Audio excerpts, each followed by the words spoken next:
With the first half of 2026 numbers in, I wanted to share a few things. First off, we've got NIO, and relative to where their goal of about 450 to 490,000 deliveries in this year of 2026, they've done over 190,000, 191,123, good for almost 42%. And with the stronger half being the second half of the year, historically for NIO, also with most of their refreshes and releases and launch of new vehicles being out, I think they've got a shot at hitting their goal or coming within that range, or at least close to it. But let's keep moving, because there are a couple of the things that I think are worth noting. And on this one, I shared this, I think, in a previous video, but I wanted to pull it up again because there are a couple of things that I want to reference here. You've got the continued growth of the sub-brands, which are still becoming known as having the NIO DNA. And that NIO DNA, especially with respect to the rural model, is important as the company and brand and all three brands are becoming better known. But Firefly is something that I want to point out, because year to date through the first half of the year, per those numbers, almost 29,000 on the delivery side. Hang in there. We'll come back to it in just a second.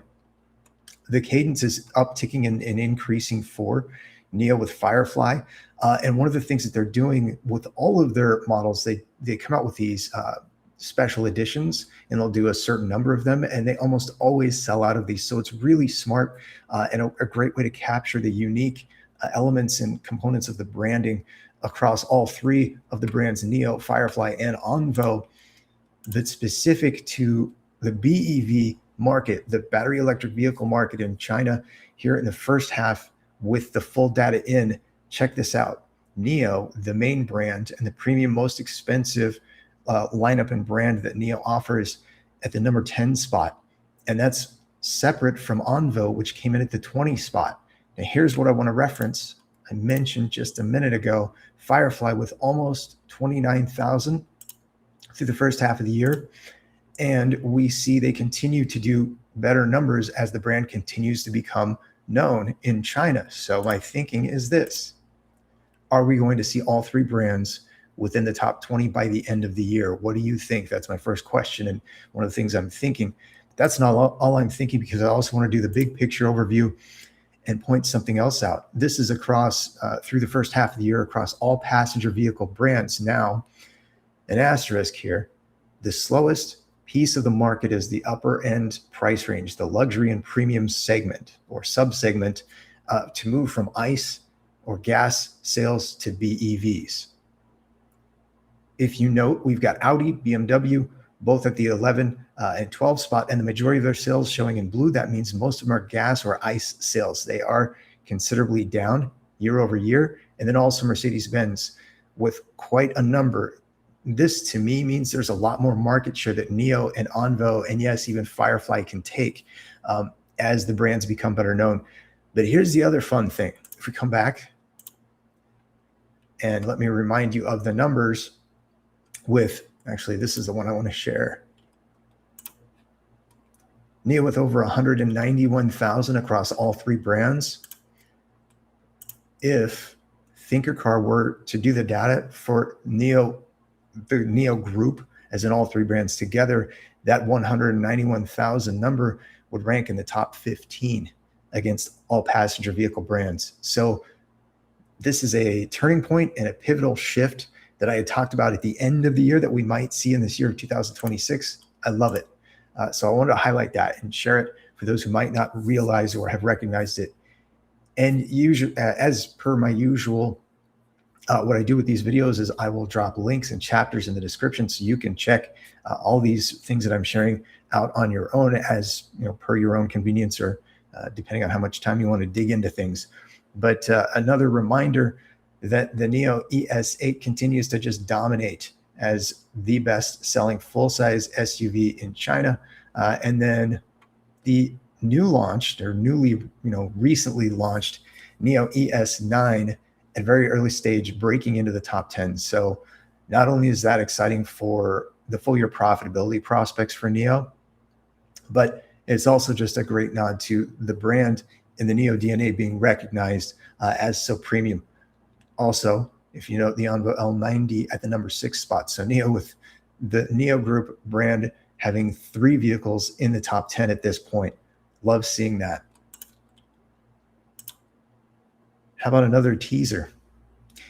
This is a potential customer for NIO's chips. And their numbers, although they are not quite on pace with their goal for the year, they have sold a lot of vehicles and they're doing very well with the sales. So this is something I'm kind of quietly watching in the background, but I wanted to point it out for those who might not realize or have been paying attention. And this, again, kind of an update, as this is an ongoing story of the chip development in that subsidiary that NIO has that a lot of folks are not even aware of yet. So I love that NIO is keeping this low key and quiet so that they can maintain and obtain hopefully an even bigger lead on the competition. And then at some point, hopefully we will get breaking huge announcements like partnerships, perhaps with Leap Motor or with Geely or someone else. These are just some of my thoughts here that I wanted to share. And you know what I didn't do? Let me get it set up and let's look at stock price briefly. So let me pull that up. I'm doing that in the background here while I'm talking.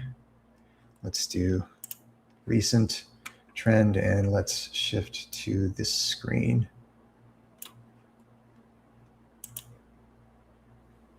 Here we go. Now this is data that I like to share from Chart Exchange. I like the way that it presents, but also one of the things I do is I pay a small fee to get data that goes back further with the history of the FTDs. And I'm not going to share the FTDs or talk about those in this video, but that's why I like, one of the reasons I like to utilize and share this data from Chart Exchange. This is on the left side, you've got, I want to point this out because the last time that NIO did make a move and get to that roughly $8 range, we saw that come on this volume. If you note the volume much bigger than what we saw leading up to that point, with the stock price being much lower, below $4 at this point. And then it makes that move with the big volume uptick. Then as volume kind of drops off, and especially into this year of 2026, fewer than 5 days with 100 million shares traded on the daily side of things, that is very low volume. And even on the most recent trade day, which was July 17th, not even 23 million shares traded during the day. So I think the key to us seeing NIO stock make a move to the upside, especially if we want it to be a significant one, I just think we're going to see an alignment of bigger trade volume coming in, something like this. And if we see something much bigger, let me zoom out here.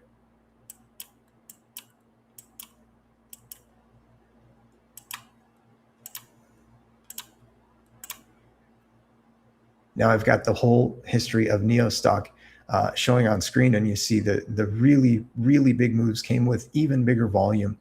And so I think as you see the volume die off and the price come down, and then each time that it made a move or a mini move, you had bigger volume. I don't know if you can see that clearly. And I just think it's interesting how this correlation seems to go if we look back at that history. And yes, there is an alignment with the FTDs spiking during times where NIO stock comes down.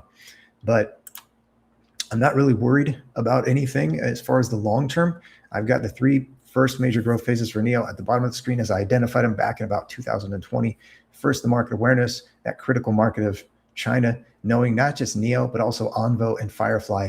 And as that continues, especially with the rural model, and hopefully all 3 brands continuing to grow the sales, I just think, as they say, Waylai, blue skies is coming, or blue sky coming, as what Waylai stands for NIO.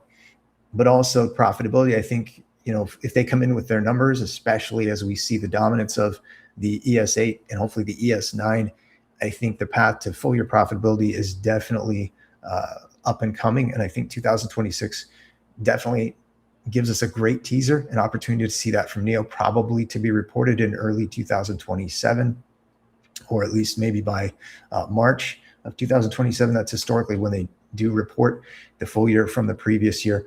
And then battery as a service, until there are 1 million NIO vehicles, I'll just be curious what that looks like. What the BAS, the battery as a service, the percentages are of owners and users, especially in China, and how they like that, or if more are maybe going to adapt over time to that versus those buying the battery. So that's something that kind of remains in the back of my mind as I'm thinking in terms of big picture. But what do you think, not just with stock price, but with anything that I shared? I want to hear from you. And let me get this video up and out as soon as possible. By the way, date and timestamp, it is Sunday, July 19th, 2026. It's about 7:30 a.m. Central Time as I am concluding the recording of this video. So I'll get it uploaded and edited and out as soon as possible. I will only edit to the beginning and the end so that it will be translated into as many languages globally as possible, so the more viewers within this NIO global community can hopefully receive and enjoy the content. So I was going to say drop a like, subscribe, follow, all that good stuff, but I just said it now. So have a great day or night whenever you see this. I'll see y'all again very soon.